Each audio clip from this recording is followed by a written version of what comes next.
오늘 이 시간 우리에게 주시는 하나님 말씀은 신약 성경 마태복음 3장 말씀입니다.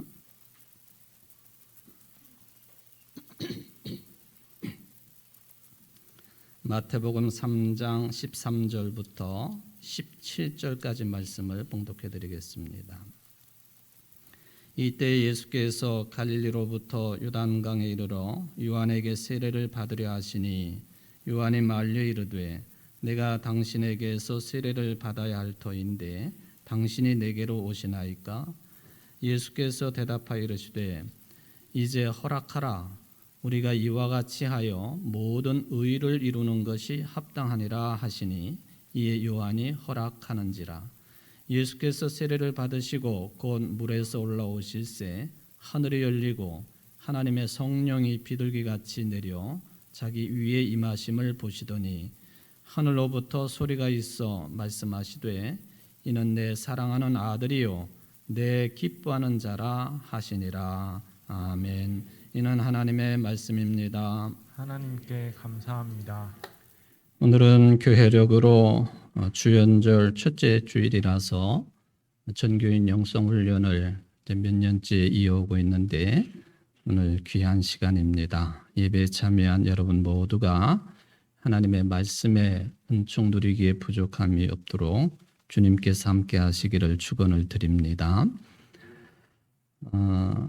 미국의 US 뉴스 앤 월드 리포트에서 작년 12월 31일 발표를 한 내용인데요. 작년 2022년 세계에서 가장 강력한 국가들 그 순위를 정해 가지고 이제 발표를 했습니다. 당연히 1위는 미국이 차지를 했습니다. 세계에서 가장 지배적인 경제 및 군사 강국, 그 외에 다른 분야들도 이제 비슷한 평가를 받았는데, 다만 세계 최강대국임에도 불구하고 여전히 인종적인 문제, 그 긴장이 있고 또 소득 불평등이 심하고 점점 양극화되고 있는 소위 말하면 여야 구도, 이런 국내 문제에 직면해 있다 하는 평도 함께 붙어 있는 세계 1등 국가 미국에 대한 평가가 되겠습니다. 2위는 아시다시피 이제 중국이 차지를 하고 있죠. 중국은 긍정적인 평가도 있지만 또 그 외에 아주 심각한 부정적인 평가도 함께 붙어 있습니다. 3위는 러시아입니다. 문제는 미국이나 중국이나 러시아가 아니라 우리나라는 몇 위에 랭크가 되어 있느냐 하는 거죠. 몇 등인 것 같아요, 여러분? 6위, 6등이에요, 6등. 재작년에, 작년 평가이니까 재작년에는 몇 등인 줄 아시나요? 8등이었다가 두 단계를 뛰어 올라가가지고 6위가 되었습니다. 반면에 우리나라랑 위치를 교체한 나라가 우리 가까이 있어요. 일본. 일본은 재작년에 6위였다가 8위로 떨어졌습니다. 목사가 이런 말하기는 좀 그렇지만은 기분이 좀 그 뒷이야기는 제가 안 하겠습니다.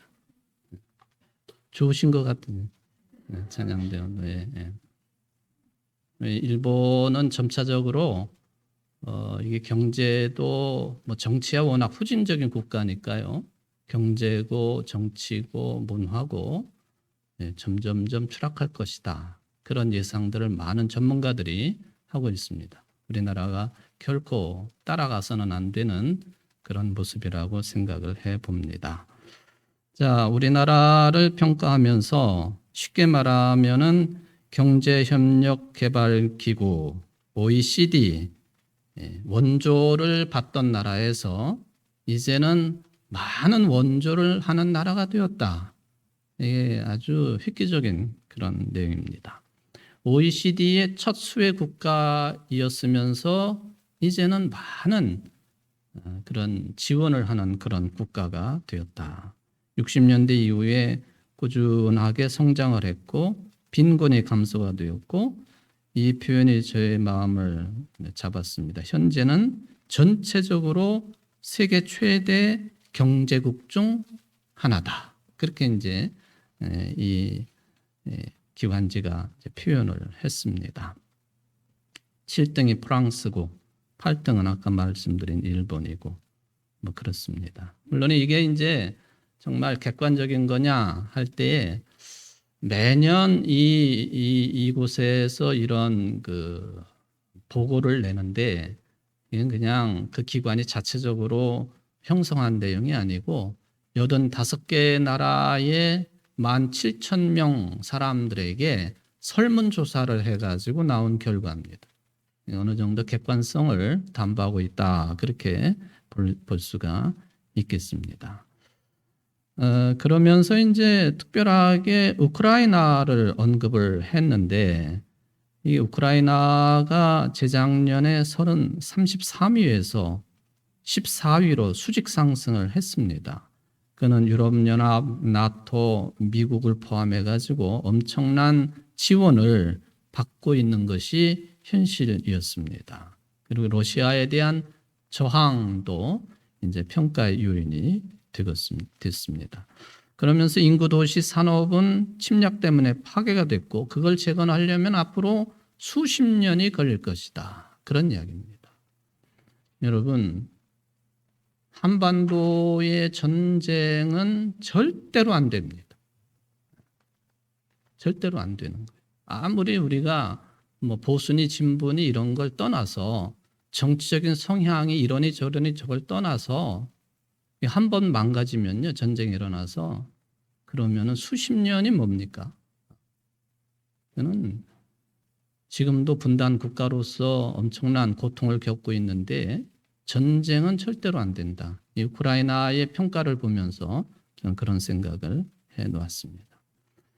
근데 아무리 생각해도 이 작년에 이러한 모든 종합적인 평가는 현 정부에 대한 평은 아닌 것 같아요.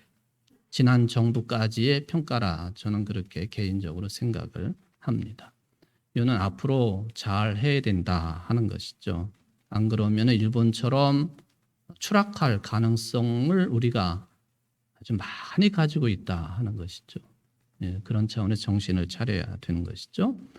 이처럼 우리나라 대한민국이 본격적으로 전 세계 수많은 국가들 중에 분명히 선진국으로 자리매김을 했습니다. 선진국이에요. 여러분들 개인적으로는 어떻게 체감하는지 모르지만은 세계는 우리를 그렇게 보고 있다는 거예요. 한국이라고 하는 나라가 어디에 붙어 있는지 몰랐던 때가 엊그제 같은데 격세지감을 느끼게 됩니다. 세계적으로 인정을 받는 공적인 기관의 평가라서 소중하게 저는 생각을 합니다. 여러분은 이제 교회력으로 보면 성탄절기를 지나가지고 예수님께서 어린 시절을 보내고 이제는 그리스도로서 수많은 사람들 앞에 공적으로 확연하게 드러나는 때의 시작을 알리는 이 주현절, 이 절기 가운데 들어와 계십니다.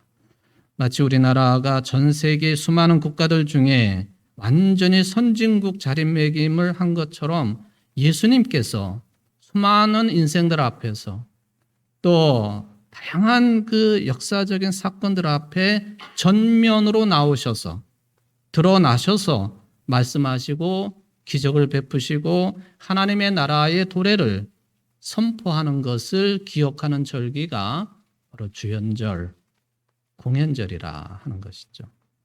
요한복음 1장 43절 이하에 보면 이런 내용이 있습니다. 예수님께서 빌립을 만나가지고 나를 따르라 하시면서 제자로 부르셨습니다. 제자로 부름을 받은 빌립이 평소에 잘 알고 있었던 사람이라고 보여지는데 나다나엘을 만나가지고 이렇게 말을 합니다. 모세가 율법책에 기록했고 또 예언자들이 기록한 그분을 만났습니다. 그분은 나사렛 출신입니다. 요셉의 아들 예수입니다. 그랬더니 이 말을 듣고 나다나엘이 그럽니다. 나사렛에서 무슨 선한 것이 나올 수 있겠느냐? 나사렛 같은 깡촌에서. 그리고 나사렛은 이방 국가와 가까이 있는 지역으로서 이방인들의 피가 섞였다고 볼 수 있는 그 더러운 지역에서 무슨 선한 것이 나올 수 있겠느냐? 구약 성경에 예언된 그분이 그곳에서 나올 수는 없다. 빌립이 그럽니다. 다른 말 하지 않고 와서 보시오. 예수님이 이 나다나엘이 당신에게 오는 것을 보셨습니다. 그리고 말씀하십니다. 보아라, 저 사람이야말로 참으로 이스라엘 사람이다. 그에게는 거짓이 없다. 나다나엘이 깜짝 놀라가지고 묻습니다. 어떻게 나를 아십니까? 빌립이 너를 부르기 전에 네가 무화과 나무 아래에 있는 것을 내가 보았다. 이 말을 듣고 나다나엘이 이렇게 말을 합니다. 선생님은 하나님의 아들이시고 이스라엘의 왕이십니다. 예수님이 또 말씀하십니다. 네가 무화과 나무 아래에 있을 때 내가 너를 보았다고 해서 믿느냐? 이것보다 더 큰 일을 내가 볼 것이다. 그리고는 이런 말씀을 주셨습니다.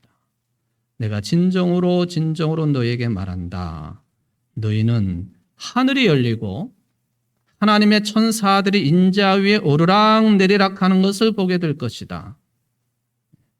너희는 하늘이 열리고 하나님의 천사들이 인자 위에 오르락 내리락 하는 것을 보게 될 것이다.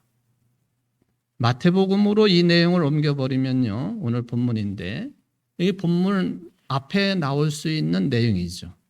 요한복음이 이렇게 표현을 해 두었습니다. 오늘 주연절 영성훈련을 통해서 집중적으로 들으셔야 될 내용입니다. 하늘이 열리고 하나님의 천사들이 인자 위에 오르락 내리락 하는 것을 보게 될 것이다. 주현, 주님께서 나타나셨다. 공현, 주님께서 공식적으로 당신을 드러내셨다. 그런 뜻이죠. 가톨릭에서는 주님 공연 대축일로 지킵니다. 우리 개신교나 또 성공회에서는 주현절이나 공현절로 표현을 합니다. 동방정교회에서는 신년 또는 주님 세례 대축일, 성삼위일체 대축일 그렇게 정해놓고 지키는 절기가 주현절 되겠습니다. 저는 이 모든 용어들을 다 섞어가지고 그냥 이렇게 한 줄로 표현하고 싶습니다. 주님께서 공식적으로 사람들에게 드러나신 때, 주님께서 메시아로서 공식적으로 많은 사람들 앞에 나타나신 때, 이것을 기억하고 지키는 절기가 주연절이고 공연절이다. 그런 이야기입니다. 날짜가 정해져 있기도 하고 조금 이것이 다르기도 한데요. 보통은 1월 6일이 엊그제가 주연절 시작하는 날이라 그렇게 되는 거죠. 또 뭐 이곳저곳에서는 1월 2일부터 1월 8일 사이 그렇게 정해놓고 주연절 시작을 알리기도 합니다. 자, 그렇다면은 예수님께서 그리스도로서 사람들과 역사 앞에 나오셔서 공적인 활동을 언제부터 하신 것으로 판단해야 되느냐? 이 질문을 반드시 해야 됩니다. 좀 더 구체적으로 말하면 예수님의 신성이, 예수님이 하나님이심을, 예수님이 그리스도이심을 최초로 공식적으로 나타난 사건이 뭐냐 하는 것이죠. 어떤 곳에서는 동방 박사들이 아기 예수를 방문한 것을 그 기준으로 삼기도 합니다.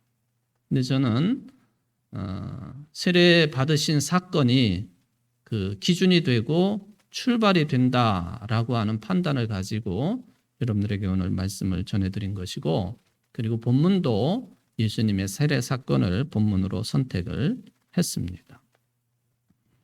예수님이 세례 받으신 이 내용은 네 복음서 마태, 마가, 누가, 요한복음에 다 기록되어 있습니다.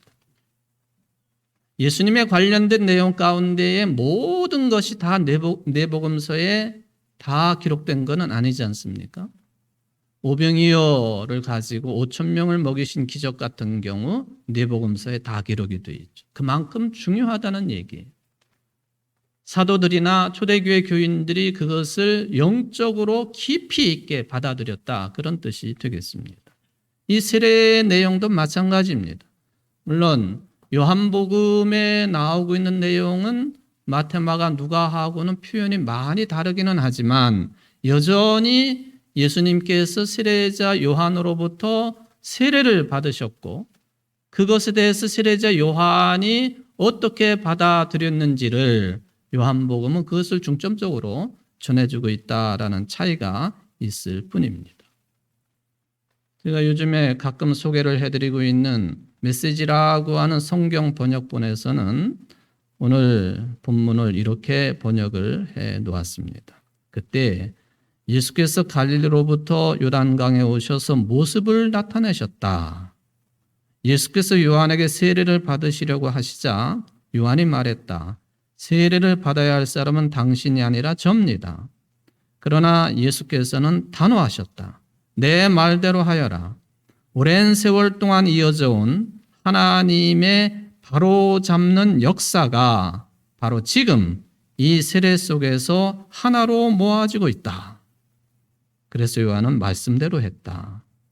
예수께서 세례를 받고 물에서 올라오시는 순간 하늘이 열리고 하나님의 영이 비둘기같이 내려와 그분 위에 머무는 것을 보셨다. 성령과 더불어 한 음성이 들려왔다. 이는 내가 사랑으로 선택하고 구별한 내 아들, 내 삶의 기쁨이다. 메시지라고 하는 성경이 오늘 마태복음의 본문 이것을 이렇게 번역을 했습니다. 이처럼 네 복음서에서 확인할 수 있는 것처럼 예수님께서 세례자 요한에게서 세례를 받으셨다 하는 사실은 분명한 역사입니다.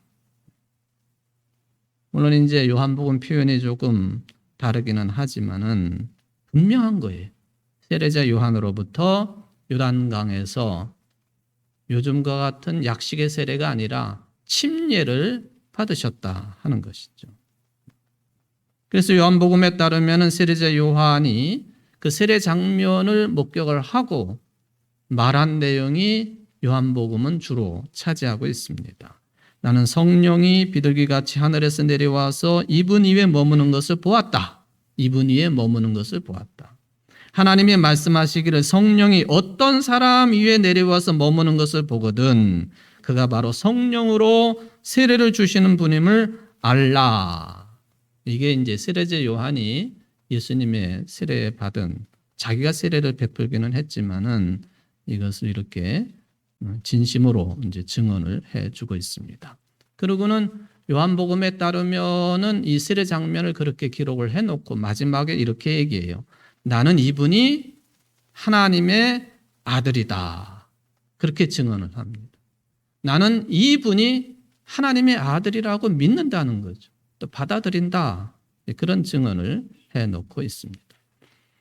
근데 여러분도 그런 생각을 가지실 거예요. 그리고 제가 언젠가 이런 내용을 가지고 예수님의 세례에 관한 설교를 한 적도 있습니다.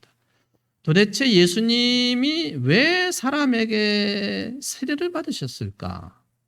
예수님은 죄가 없으신 분이신데 세례를 받는 것은 죄 있는 사람들이나 받는 것이고 회개도 해야 되는 것이고 한데 왜 예수님이 세례를 받으셨을까? 이것이 사도들과 초대교회 교인들에게는 굉장히 곤혹스러운 문제였습니다. 이거를 안 믿는 사람들에게 어떻게 말을 할 수가 있겠는가? 그런 문제였습니다. 예수님의 특별히 신성에 흠집이 날 수 있는 그런 내용이기 때문에 그렇습니다. 그런데 복음서를 기록한 사람들은요, 예수님의 세례를 영적으로 받아들이고 해석을 합니다.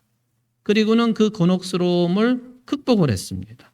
바로 어떤 내용인가 하는 것이 오늘 핵심적인 내용이에요.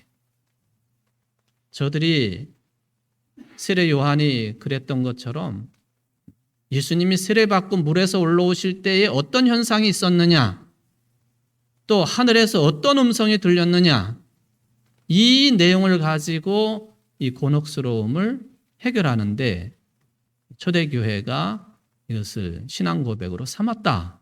그래서 네 복음서에 이 내용이 공히 기록이 되어 있다 하는 것이죠.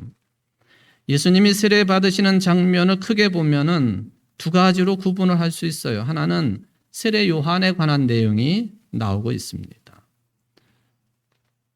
유대인으로서 역사학자였던 요세푸스라고 하는 사람의 역사책에도 세례 요한은 등장을 합니다. 그만큼 큰 인물이었다 그런 뜻입니다. 400여 년 동안 말라기서를 기록한 말라기 이후에 하나님의 말씀을 전하는 선지자들의 활동이 딱 멈추었죠. 400년 뒤에 세례 요한이 나와가지고 구약시대의 마지막 선지 활동을 한 것입니다. 굉장히 유명한 사람이지요. 이 세례자 요한을 뭐라고 표현을 하고 있느냐? 그래서 이스라엘의 선지자다. 뛰어난 도덕성을 가지고 있던 인물이다. 또 아주 압도적인 리더십을 소유하고 있었던 인물이다. 이스라엘의 선지자가 분명하고 또 그것을 뒷받침할 만한 도덕적인 인물이었고 대단한 리더십을 가지고 있었던 선지자였다. 그런 얘기죠. 그러니까 수많은 사람들이 세례자 요한을 쫓았습니다. 그리고 너나 나나 할 것 없이 고관 대적들도 세례자 요한에 찾아와 가지고 세례를 받으려고 줄을 섰다고 하는 기록을 찾을 수 있지 않겠습니까? 이게 리더십의 내용이 되겠습니다.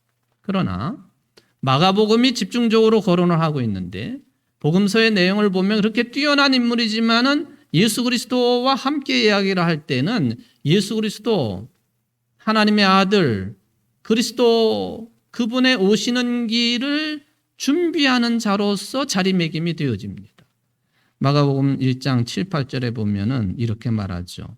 나보다 능력 많으신 이가 내 뒤에 오시나니 나는 굽혀 그의 신발끈을 풀기도 감당하지 못하겠노라. 나는 너에게 물로 세례를 베풀거니와 그는 너에게 성령으로 세례를 베푸시리라. 예수님과 세례 요한의 관계를 잘 드러내주고 있는 그런 내용이 되겠습니다. 이게 세례 요한에 대한 내용이죠. 두 번째 내용이 본격적인 내용인데요. 예수님이 세례 받으신 내용입니다.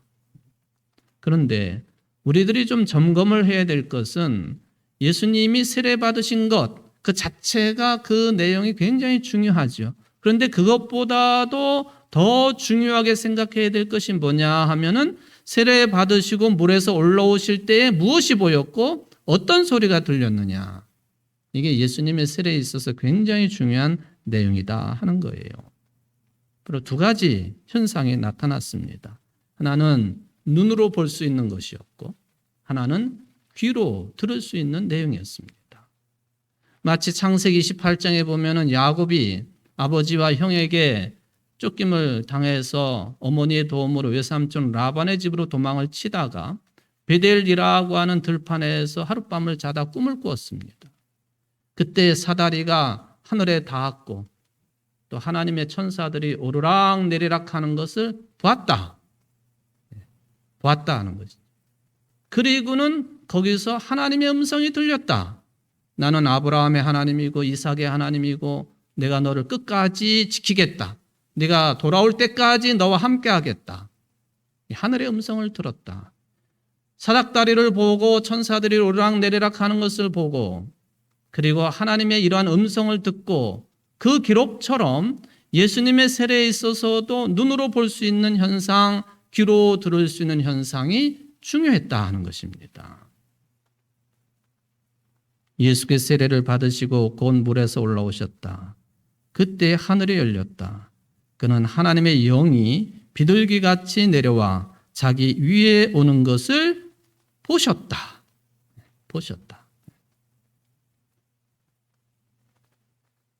여기 하늘이 열렸다. 그걸 봤다는 거죠.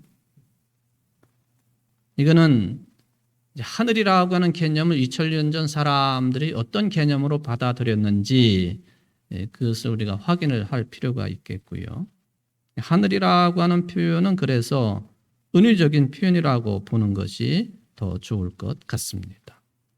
성경이 기록되던 시대, 2000년 전 살던 신앙인들에게 하늘은 생명의 비밀 창고와 같았습니다. 더욱이 하나님을 믿는 유대인들에게 있어서 하늘은 우주를 창조하시고 생명을 운행하시는 하나님이 계신 곳이었습니다. 그것이 열렸다는 거예요. 모두 다가 생명과 관련된 내용이 하늘과 연결이 되는 거예요. 그 하늘이 열렸다라고 표현을 할 때에 우리는 마치 오순절 마가의 다락방에 성령이 강림할 때에 성령께서 불처럼 묘사된 것을 생각을 해봅니다. 여기 하늘이 열리고 그리고 성령이 내려오셨다. 특별히 성령이 내려오셨다라고 하는 이 말씀은요, 예수님에게서 일어난 이런 현상들이 결코 사람의 노력이나 사람의 어떤 조작에 의해서 이루어진 것이 아니고 하나님의 놀라운 역사라고 하는 증언입니다. 성령에 의해서, 성령에 따라서 여러분들도 이 말을 자주 사용할 것입니다. 그러니까 성령의 인도를 받아서 이런 대단한 현상이 있는 거야. 왜 이렇게 표현을 하지요? 굉장히 중요한 신앙 고백이죠. 중요한 만큼 위험하기도 합니다. 왜? 성령의 역사인지 악령의 역사인지 구분이 안 될 때가 있기 때문에 그렇습니다. 악령의 이끌림을 받아도 특이한 현상을 보여주는 것 아닙니까? 근데 저는 이 성령과 악령이 따로 구분이 될 수 있는 영역이기도 하지만 사도 바울의 로마서에서 주신 말씀을 따라 생각해 보면은 내가 원하는 선한 일을 하지 않고 도리어 원하지 않는 악한 일을 한다.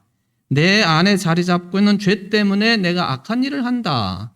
악령에 사로잡힌 현상이거든요. 바울은 성령의 사람입니다. 성령의 사람임에도 불구하고 악령에 사로잡힌 일을 하고 있다는 것을 아주 비참하게 고백을 합니다. 무슨 이야기입니까? 한 사람이 성령의 사람이 될 수도 있고 악령의 사람이 될 수도 있다, 그런 뜻이에요.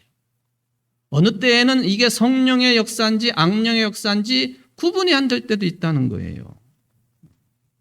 이거 굉장한 차이이기도 하지만 우리가 아주 매우 면밀하게 살펴봐야 될 그런 내용들이기도 합니다. 이게 이제 시각적인 내용. 두 번째, 청각적인 현상이지요. 하늘의 소리가 나기를 이는 내가 사랑하는 아들이다. 내가 그를 좋아한다. 다른 표현은 하늘로부터 소리가 나기를 너는 내 사랑하는 아들이라 내가 너를 기뻐하노라. 아까 메시지 성경도 한번 참고해 볼 만한 그런 번역이 되겠습니다. 처음 부분에 나다나엘 이야기를 했습니다마는 나다나엘이 이렇게 말을 했죠. 당신은 하나님의 아들이시오. 당신은 하나님의 아들이십니다. 예수님의 몇 마디 말씀만 듣고 나다나엘이 어떻게 이런 말을 할 수 있었는지 궁금하기는 합니다마는 그런데 나다나엘의 당신은 하나님의 아들이십니다라는 이 말은요. 초대교회 시절에 가장 기본적인 신앙 고백이었습니다. 예수님이 세례 받으실 때에도 들려진 소리이죠. 이는 내 사랑하는 아들이라. 복음서 곳곳에서 이런 고백이 나옵니다. 유명한 마태복음 16장 16절에 베드로가 예수님께 고백합니다. 주는 그리스도시요 살아계신 하나님의 아들이십니다. 사도신경에 보면은 유일하신 아들을 믿는다고 하는 고백이 있습니다. 예수님은 나다나엘에게 네가 더 놀라운 일을 보게 될 것이라고 말씀하십니다. 바로 그 놀라운 일이 요한복음 기자가 전하고 싶었던 메시지입니다. 요한복음 1장 51절 진실로 진실로 너희에게 이르노니 하늘이 열리고 하나님의 사자가 인자 위에 오르락 내리락 하는 것을 보리라. 창세기 28장에 야곱이 체험했던 내용과 비교해 보면 참 재미있는 그런 기록입니다. 진실로 진실로 너에게 이르노니, 헬라어로 보면은 아멘 아멘 레고 휘민, 이게 진실로 진실로 너에게 이르노니, 진실로 이게 아멘이란 말이에요. 아멘. 여러분들이 아멘을 이야기할 때 그 말씀이 진실입니다. 그것이 진실합니다. 내가 그것을 받아들입니다. 그런 뜻으로 아멘 하지 않습니까? 여기 진실로 진실로, 그러니까 아멘 아멘 두 번 겹쳐서 요한복음이 기록을 해놓고 있습니다. 우리 교회는 점잖은 교회라 아멘을 잘 안 하기는 해요. 근데 속으로 하든 소리를 내서 하든 아멘은 해야 된다? 안 해야 된다? 해야 된다. 왜? 그 진실한 것이기 때문에. 아멘 아멘. 아멘 아멘 레고 휘민. 진실로 진실로 너에게 이르노니. 요한복음에 보면요, 이 표현이 20번이나 등장하고 있어요. 20번이나. 하늘이라고 하는 단어, 우주 공간적인 개념으로 보시면 안 되겠지요. 당시 사람들에게 하늘은 정말로 신비스러운 것이었습니다. 왜? 하늘이 열려서 비가 오면, 또 태양빛이 비치면 그게 생명이 자라나고 또 추수가 되어지고, 뭐 당연한 것 아닙니까? 그 하늘이 비밀이 가득한 것, 신비한 것. 그러니까 그 하늘은 하나님이 계신 곳. 이게 오늘 이 세례받는 장면에도 그러한 신앙이 패태되어 있다라고 하는 것을 염두에 두셔야 됩니다. 그러므로 하늘이 열렸다라고 하는 이 표현은요, 비밀 가득한 생명의 세계가 열렸다, 그런 뜻입니다. 자, 예수님이 세례받고 물에서 올라오실 때 하늘이 열린 거예요. 하늘의 음성이 들린 거예요. 그 신비스러운 생명의 세계가 감추어져 있던 그 계시가 이제는 공식적으로 드러났다, 그런 뜻입니다. 그게 주현재를 지키는 의미가 될 것입니다. 우리가 아무리 과학이 발전된 이런 시대를 살고 있지만 생명 자체의 신비로움이라고 하는 것은 놀라울 정도 아닙니까? 이 두 번째 현상도 마찬가지로 하늘로부터 나타난 거예요. 생명의 보고에서 하늘의 음성이 들린 겁니다. 너는 내 사랑하는 아들이라. 내가 너를 기뻐하노라. 여기 너는 내 사랑하는 아들이라고 하는 이 표현은 예수님의 제자들도 또 예수님의 이 말씀을 듣고 있던 유대인들에게는 매우 익숙한 내용입니다. 왜냐하면 시편 2편 7절에 보면은 내가 여호와의 명령을 전하노라. 여호와께서 내게 이르시되 너는 내 아들이라. 오늘 내가 너를 낳았도다. 유대인들에게는 매우 익숙한 표현을 초대교회가 또 성경을 기록하는 사람들이 예수님의 세례받는 장면에 채용을 합니다. 채용을 합니다. 오늘날도 우리 사랑하는 성도 여러분들에게 이 하늘의 현상을 보고 하늘의 음성을 들을 수 있는 이 영적인 눈과 귀가 열려 있기를 바랍니다. 아주 중요한 내용입니다. 도대체 그렇다면은 두 번째 현상으로서 하늘의 소리를 듣는다고 하는 게 무슨 뜻이냐? 이 세상에 존재하는 모든 하나님의 피조물 속에서 생명 있는 것들의 신비의 체험, 이것을 하늘 소리를 듣는 것으로 해석을 할 수가 있겠습니다. 무생물이라도 돌멩이라도 이 나무라도 이 속에 하나님께서 역사하시고 하나님께서 일하신다고 하는 것을 들을 수 있으면 그게 하늘의 소리라는 거예요. 인간관계도 마찬가지입니다. 무덤덤하게 지내는 것이 아니라 내 옆에 있는 사람이 너무 존귀해요. 신비로운 생명이에요. 그걸 느낄 수 있으면 그것이 곧 하늘의 소리를 듣는 것이고 하늘이 열린 체험을 하는 것이다. 저는 여러분들에게 그런 해석을 드려봅니다. 과학적인 장면도 마찬가지입니다. 요즘에 텔레비전에 자주 나오는 물리학자 한 분이 계세요.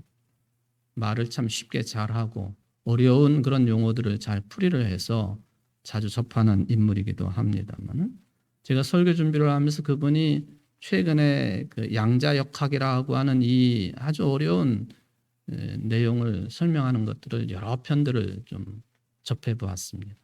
그래도 어려워서 끙끙거리면서 제대로 설명은 못 하겠지만, 그분이 한 13년 동안 가깝게 지냈던 분이 갑자기 심장마비로 돌아가셨어요. 물리학자고 이 사람은 무신론자예요. 신을 안 믿는 사람이에요. 너무 허무한 거예요. 그렇게 사랑했던 사람이 같이 연구도 하고 학자였으리라고 생각을 하는데 너무 허무했던 거예요. 사라져 버렸으니까. 그래가지고 이 사람이 과학자니까 과학적으로 이것을 위로를 받습니다. 그러면서 양자역학을 이야기를 해요. 복잡한 건 다 빼놓고 사람도 그렇고 모든 눈에 보이는 물질들은 다 가장 기본적인 단위가 있는데, 그것을 이제 우리는 좀 더 폭넓게 보면 원자 시스템이라 그렇게 보죠. 원자. 쪼개고 또 쪼개고 또 쪼개고 마지막 더 쪼갤 수 없는 그런 상태, 원자 상태. 또는 그것보다도 더 세밀한 상태를 이제 양자라 그렇게도 표현을 하는데, 예를 들면 사람이 죽으면 성경에도 보면 흙으로 돌아간다. 또 티끌로 왔으니 티끌로 돌아간다. 먼지로 왔으니 먼지로 돌아간다. 저는 이 과학자들의 이 과학적인 주장과 성경의 말씀이, 이거는 그 수천 년 전에 유대인들이 어떻게 그 신비를 알고 이렇게 신앙 고백을 했을까 놀라울 정도입니다. 과학자가 말을 하지 않습니까? 그 사랑하는 사람이 죽었어요. 그 사람이 어떻게 될 것인가? 분해가 되고, 완전히 분해가 되고, 또 분해가 되고, 분해가 되고, 우리 눈에 보이는 흙이 되지만은 그 흙도 분해가 되고, 원자가 돼가지고 어떤 원자는 너무 가벼워가지고 저 외계 세계로 날아갈 수도 있고, 대부분의 원자는 자기 곁에 머문다라고 하는 것을 그 사람 스스로 확인한 거예요. 이 사람이 죽어서 사라진 게 아니고 원자 형태로 내 곁에 있구나. 그걸 가지고 위안을 삼았다는 거예요. 우리의 신앙 고백하고는 차원이 있지요. 하나님이 창조하셨고 주관하시고 죽음도 주관하시는 하나님, 대단한 괴리가 있기는 합니다만은, 저는 예수님께서 2000년 전에 숨을 쉬던 그 공기가 지금도 여러분들 곁에 떠돌고 있다고 생각해 보십시오. 얼마나 신비스러운 일입니까? 예수님이 호흡하셨던 이 공기가 여러분들 코에 들락날락하고 있다. 생명의 신비를 제가 얘기를 하는 거예요. 생명의 신비. 존재한다고 하는 것 자체, 죽어 없어진다고 하는 것도 신비스러운 일이라. 근데 왜 우리가 이 하늘의 소리를 못 듣고 하늘이 열리는 것을 못 보느냐? 역시 이 교리로 대답을 하면 죄 때문에 그렇죠. 죄는 하나님과 단절된 상태죠. 죄로 말미암아 하나님과 하나가 되지 못한 거예요. 그러면은 하나님의 그 신비스러운 생명과 소통이 안 되는 거죠. 그러니까 하늘의 소리를 못 듣고 하늘이 열리는 것을 못 보는 거예요. 이게 우리들이 풀어야 될 그런 내용이다. 죄를 어거스틴은 교만이라고 했고, 토마스 아퀴나스는 자기 사랑이라고 했고, 판넨베르크라고 하는 사람은 자기 집중이라고 했습니다. 인간 중심으로 살기 때문에 죄인이다 하는 것이죠. 그게 하늘이 열리는 것을 못 보게 되는 현상이고, 그리고 하늘의 음성을 못 듣는 원인이 되고 있다 하는 것이죠. 이런 우리들에게 이 근본적인 문제를 해결해 주시려고 예수님이 그리스도로 우리 곁에 오신 거예요. 그게 주연절의 의미입니다. 작년 12월 성탄절에 아마 벌어진 일인 것 같아요. 그게 이제 12월 28일 보도가 되었는데, 호주에서 있었던 교통사고 내용입니다. 호주의 웨스턴 오스트레일리아주 교회에서 큰 교통사고가 났는데, 여러분들 사진을 보시면은 차가 저렇게 교통사고가 나가지고 새벽에 1시경에 자기 집에 출발을 해가지고 뭐 10km 떨어진 곳에 저런 교통사고가 났습니다. 또 다른 사진을 보면은 저게 이제 아이들, 세 아이들이 거기 차에 타고 있었고, 또 함께 탔던 해바라기로 가려지지 않은 부모는 원자 형태로 가신 거예요. 양자 형태로 가신 거예요. 부모 둘이 다 죽었어. 그러고 큰 딸이 5살이요. 그 밑에 동생이 있고 셋만 살아남아 있어. 셋만 살아남아 있는데 이게 파티를 기다리고 있던 친척들이 아무리 기다려도 안 오니까 신고를 해가지고 수사를 하기 시작했더니 저런 사고가 난 거예요. 언제 찾았느냐? 사고가 난 뒤로 55시간 뒤에, 이틀하고도 7시간이 지난 뒤에, 호주는 그때가 한여름 아니에요. 30도가 넘는 그 찜통 같은 무더위 속에서 아이들이 발견이 된 거예요.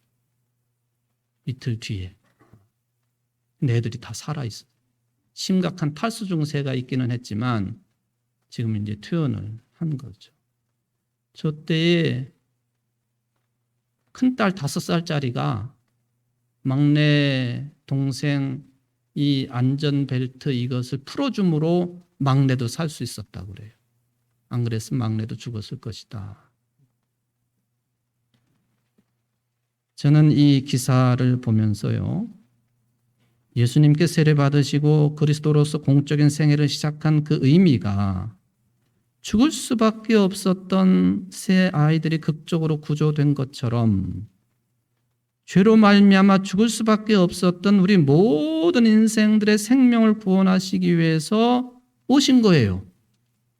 친척들이 찾은 것처럼, 경찰들이 찾은 것처럼. 이건 감당 못할 은혜인 거예요. 주연절의 의미가 크게 있다는 거죠. 사랑하는 성도 여러분, 하나님께서 여러분 모두 각자를 하나님만의 특별한 방식으로 이렇게 돌보시고 계시다고 하는 것을 믿으시기를 바랍니다. 여러분 모두가 건강해야 돼요. 외롭지 말아야 돼요. 가난하지 말아야 돼요. 근데 그것이 본질적인 문제는 아닙니다. 우리들이 어떤 상황에 떨어져 있어도 하나님이 우리 곁에 오셔서 돌보시고 계시다. 이 믿음이 중요한 거죠. 그러면 내가 죽어서 원자가 되든 양자가 되든 흙이 되든 먼지가 되든 티끌이 되든 그때도 하나님이 함께 하시는 거예요.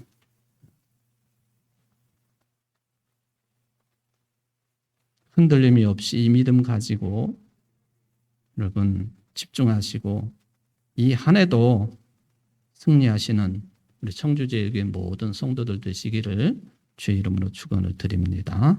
자비로우신 하나님 아버지, 그때 하늘이 열리고 하늘의 음성이 들렸다고 했습니다. 우리들도 열린 하늘을 보고 싶습니다. 또 하늘의 음성을 듣고 싶습니다. 우리에게 죄의 문제를 해결해 주시려고 우리 가운데 오신 주님을 맞이합니다. 주연하시고 경연하신 주님을 우리가 믿음으로 맞아드립니다.